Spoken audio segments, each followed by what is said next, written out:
Hey, what is up, guys and gals? My name is Ginger King and welcome to Varney Lake.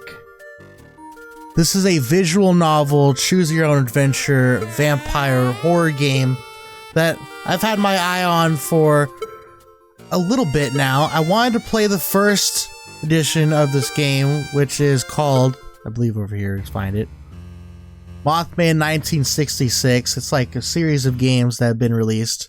They're all in this pixelated format and they connect with each other, but this one just came out April 28th and I wanted to check it out. I wanted a nice, chill horror game we could relax into. Jimmy, summer 1954.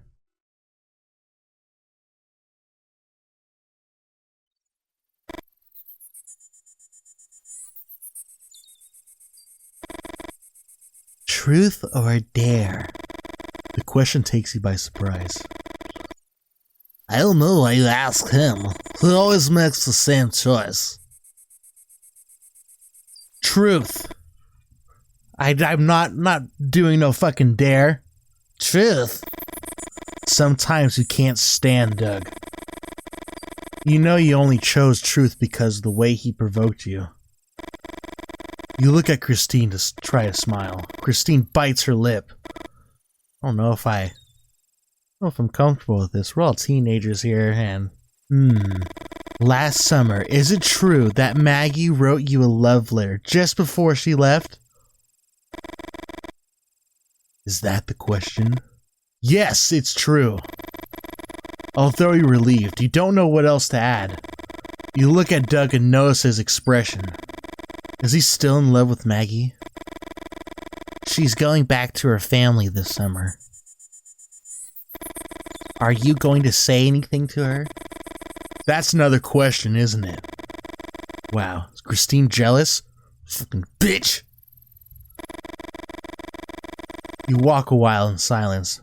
Bit by bit, your smile fades. You feel like every step you open your mouth is another missed opportunity.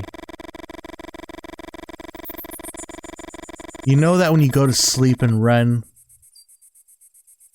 the conversation in your head, 1,000 things you could have said to her will come to you. See right here, this is pretty reminiscent of The Loser Club and It, which is one of my favorite horror movies ever in history. I did not even read what he fucking said. You think you hear someone whistling. Are you imagining things now? You're still bothered about yesterday. Why didn't you wait for Doug and Christine to arrive? What did you want to prove? Look at his little beautiful face. You try to think of something else.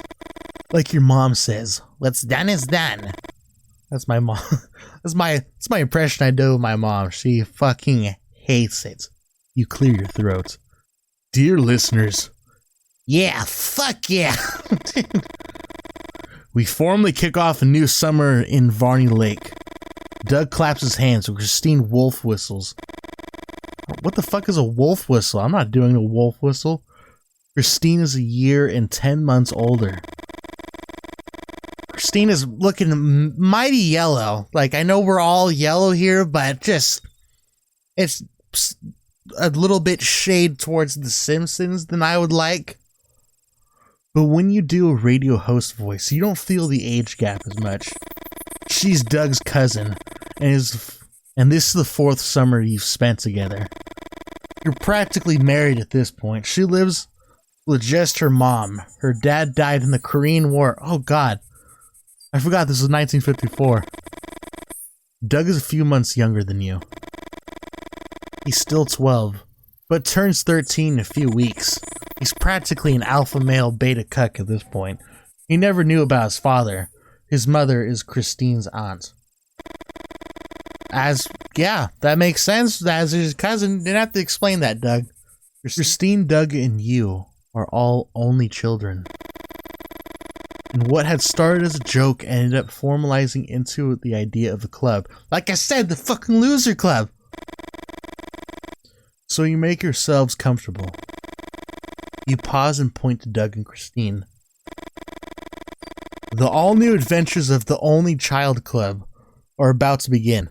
I love Doug's little like frog eyeballs they gave him in the corner there. This is very reminiscent of nobody's going to know this, but if you look on my channel or if you just look up football game in general on YouTube and you find a playthrough of a pixelated game, your mind is just going to be blown. Sorry, get off topic, but that's what just reminded me of. The club had been Doug's idea, as Doug was the alpha 13-year-old. But it was Christine who suggested the idea, trying to raise the money to buy the old Varney Lake drive-in theater. Can you buy a theater? That's like thousands of dollars. They say you can see strange lights at night. Christine makes a noise with her mouth. Who say? Don't know why Christine made that noise. Doug doesn't answer. It wouldn't be headlights of ghost cars, would it? You laugh. Doug takes a deep breath and shakes his head from side to side. People died in that fire, real people. Can't you see his face, Jimmy? He's fucking with you. You fucking idiots. Fuck you. Doug laughs and makes some faces at you. You let out a laugh and threaten to punch him in the stomach. Jesus Christ. Let's chill out. Okay? I get you're 13, you got raging hormones, but calm down. Alright? You get to the old sycamore tree and try to erase the memory of that time when you chickened out of kissing Christine. You little bitch. Will you let me try it? Try what? That's the Jimmy I like. I'm completely lost on what he wanted to try. It all started 2 summers ago. Doug had shown you the book he was obsessed with. He wouldn't tell you about what he'd found it. The book provided lots of valuable information on the games played with cards, matchsticks, dice. Oh god, I'm not gonna know this shit. That tin can we keep the money in isn't gonna be big enough, right? Doug opens his backpack and takes out a deck of cards and hands it to you. I don't know anything about fucking card games, dude. I'm gonna lose. In the last few years, you three had raised enough money to get your hopes up. Remember what we promised. Christine tucks her hair behind her ear. Before the youngest member of the club turns 18, Doug beats his chest. That would be me. We'll buy the drive-in. The solitaire game I invented is going to make us so much money. It's called Solitaire 10. I don't even know how to play regular solitaire. I've only played like one time. You'll see why. Oh, fuck. The idea is to start from the card you turn over and try to add cards to get to 10. Okay. Simple enough. But isn't the jack worth 11?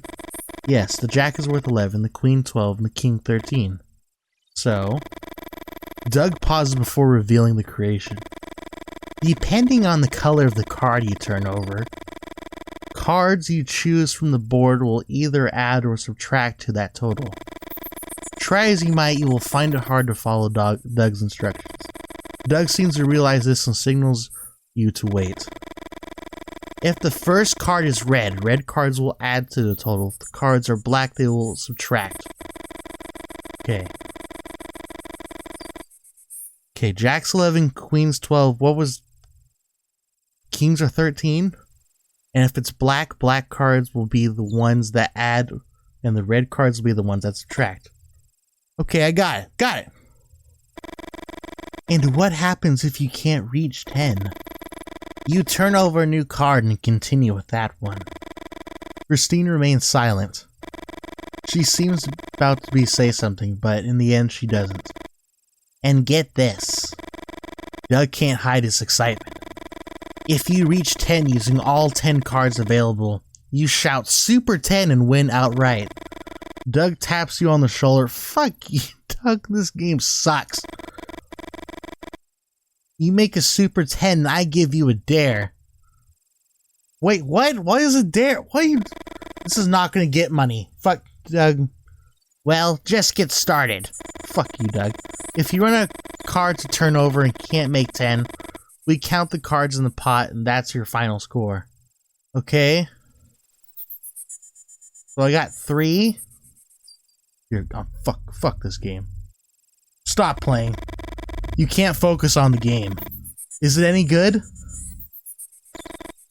Cousin. Now what? Christine seems to enjoy the situation. There's an easy way to make a Super 10. No. How? Christine starts to explain something, but you stop paying attention. Fucking Christ, I could have done that the whole time. Fuck this shit. How long did I make you guys sit there? I hope I sped through that quickly. What is going on? You hear that whistling sound, makes your gut clench. You see Brandon in the distance and your heart starts to race. Oh fuck, it's Brandon! Motherfucking Joe Biden. Oh shit, it's young Joe Biden. They're looking for you. Look at this fucking pinhead. Guys, I fucked up. I fucked Gus's girl. Doug and Christine suddenly shut up. What do you mean you fucked up? Jimmy? You point to a spot in the horizon, your voice cracks. It's just that Brandon. That's my best voice crack. You pause and try to sound more confident. Yesterday, we played dice and I fleeced him. Christine taps you on the shoulder. Doug throws his head in his hands.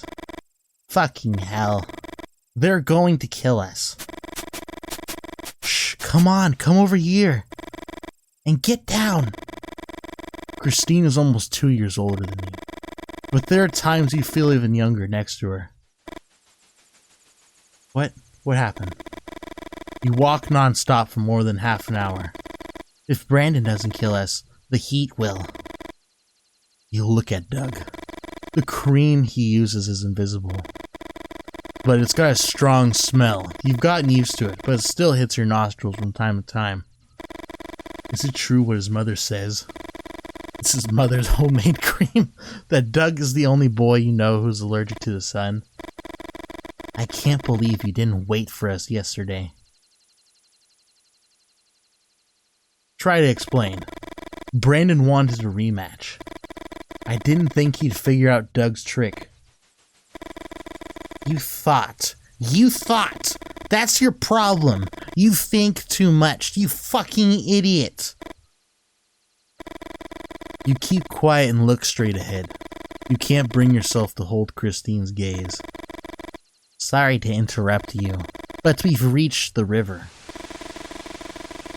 Little River is one of the main tributaries of Varney Lake. Is it safe? No, you're gonna fall right in, Doug. This is where you drown. You take a deep breath and cross the old bridge at full speed. What the fuck? Full speed? The distance makes you feel better, because even though you like her, Christine intimidates you. Come on, Doug! Don't be a pussy! Doug looks at Christine and Christine points to the bridge. Your turn. His little frog face is gonna drown in the water. A board moves and he lets out a scream. Christine laughs. It's beautiful but makes you feel hollow. And that hollowness reminds you that Christine's been dating a boy from her hometown for several years. And that when summer is over, she'll be back with him. God damn it. Sounds like Jimmy's a little bit of a cock, just saying. Over there. Yes. What is it? No freaking idea. Should we go see? Christine nods and Doug shrugs. You've never been to this part of Varney Lake before. How far have we walked already? Not far enough yet. Brandon is... Christine seems to be looking for the right word. Bitter.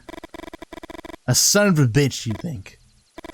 You walk faster and try to keep some thoughts out of your head. Christine follows close behind you and Doug.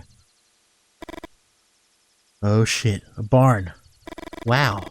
A new headquarters for the club? Gets my vote.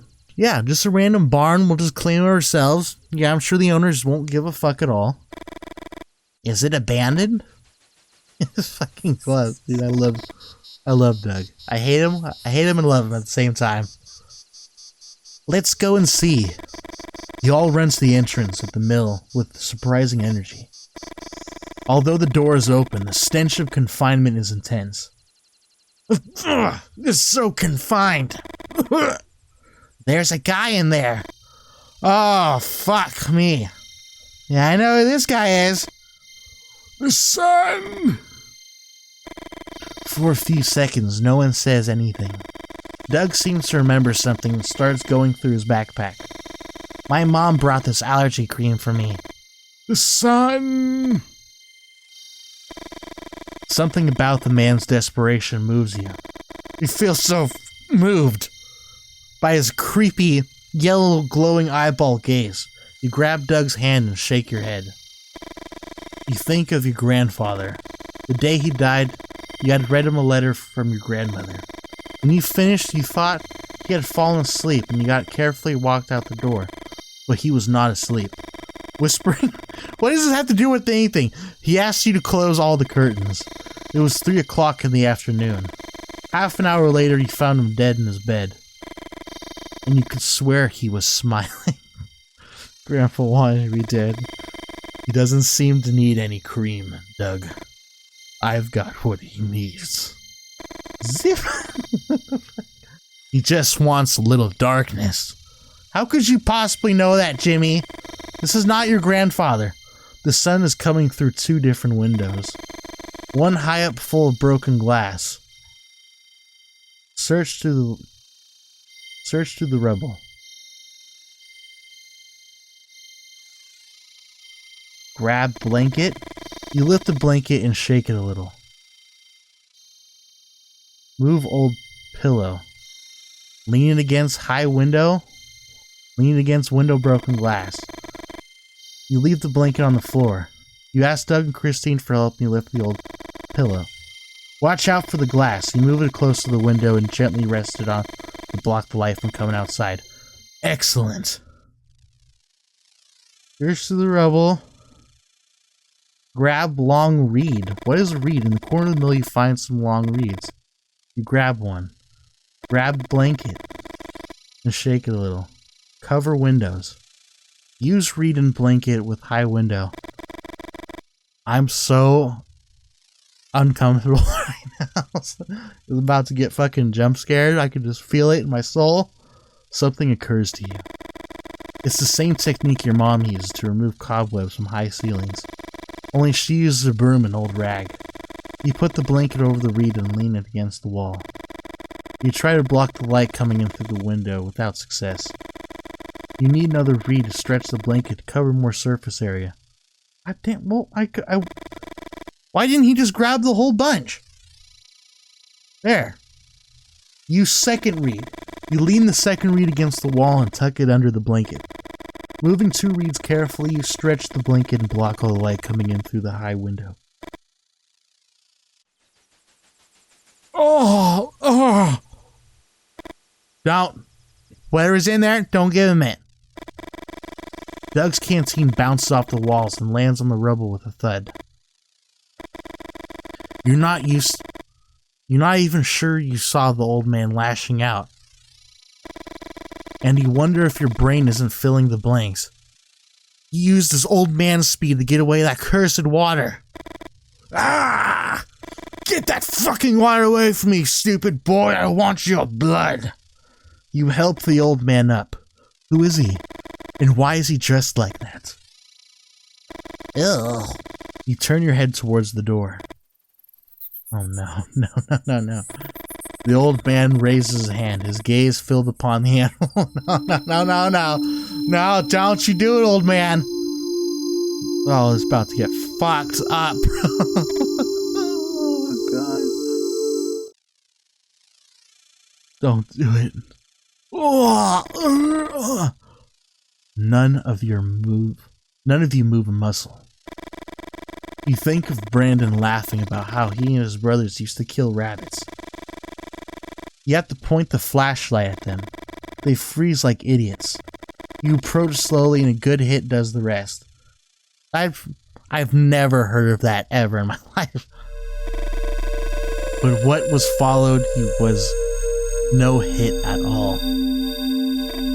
Oh! He's got the deer. Holy shit. Oh my god. Yeah.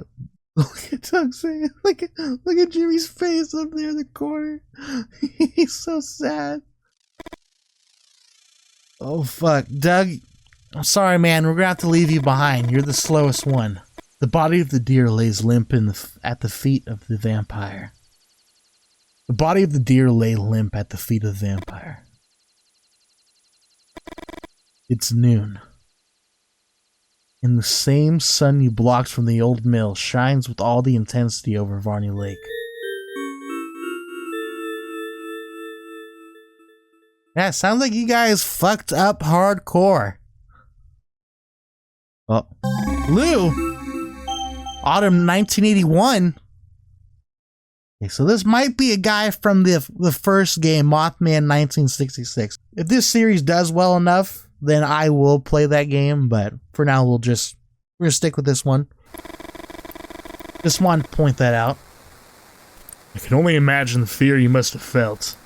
The guy in voice I feel like this guy has. Jimmy remains silent, staring at some point behind your head. After his detailed account about the first encounter with the vampire, he seems somewhat changed, but you can't really say how. You look towards the door. Will she come as she promised? Jimmy sighs and looks down. Look how old Jimmy is. Oh my god. You did not age good at all. What's he thinking about? Gotta be like, what, in his 40s now? He doesn't know about it. But you got your hands on the reports about the involvement with the Vietnam War through an acquaintance.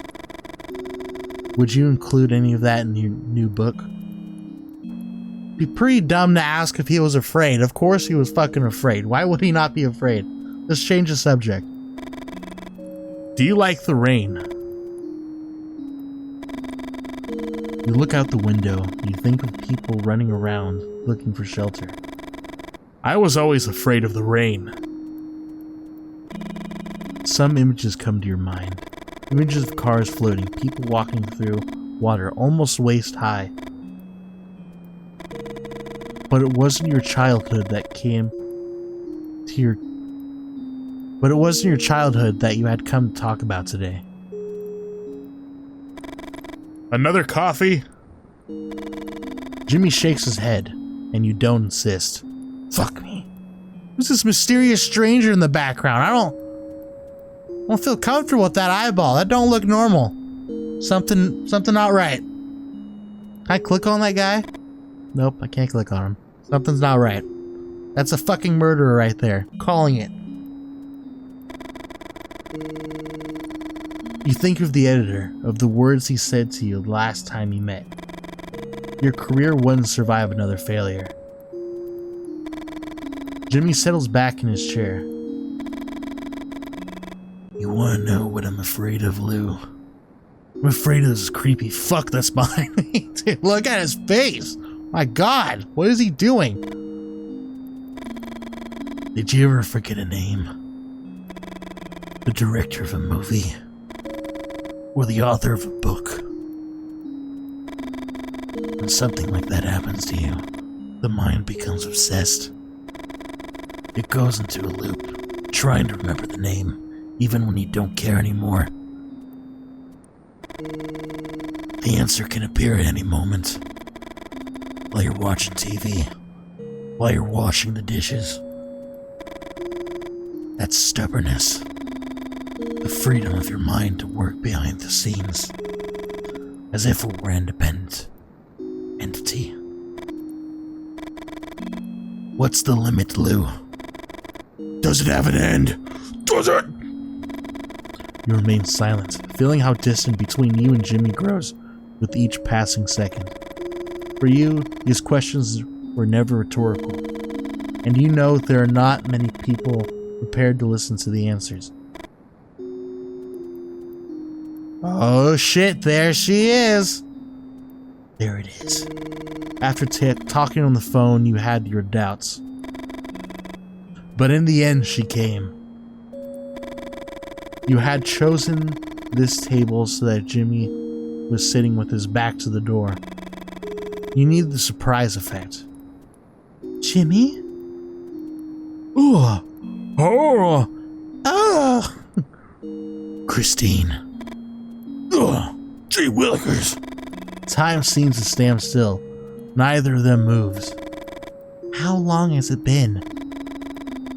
27 years. Wow. You look like shit. Oh my god, look at this. You notice the way Jimmy seems to stumble over his words.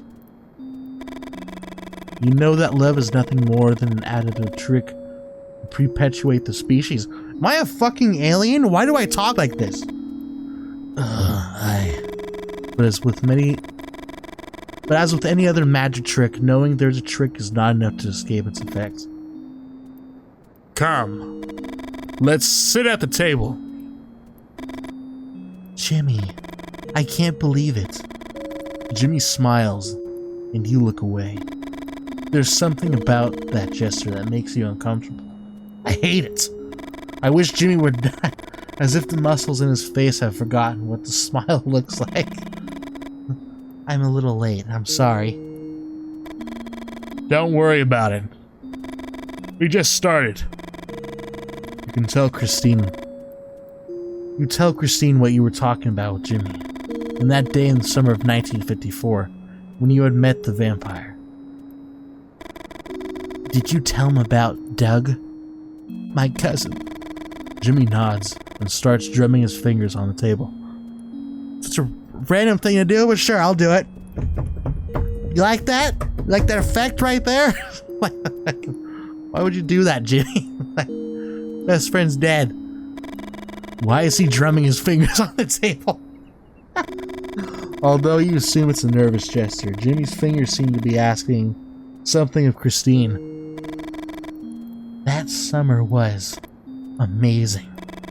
I'm sorry. I thought I was ready. You lean forward and take a deep breath. You know you can't miss the opportunity. You tell them what you can about your new book. At first, you find it hard to articulate some ideas. You're not selling a project to a publisher. Gradually, you find your tone. You are aware of the effect your words have on both Jimmy and Christine. You even talk about the memory as a way of purging persistent at a point when you are feeling particularly poetical.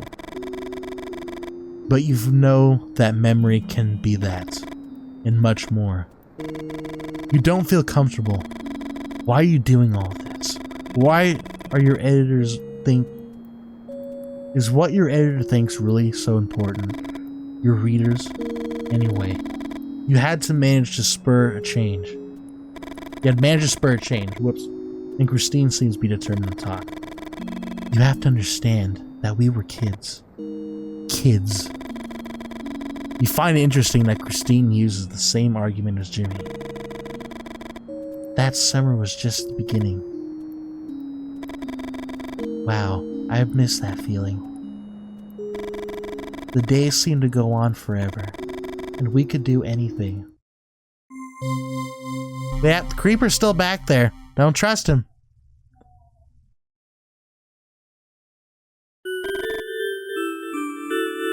Well, holy shit, did we do like a whole chapter?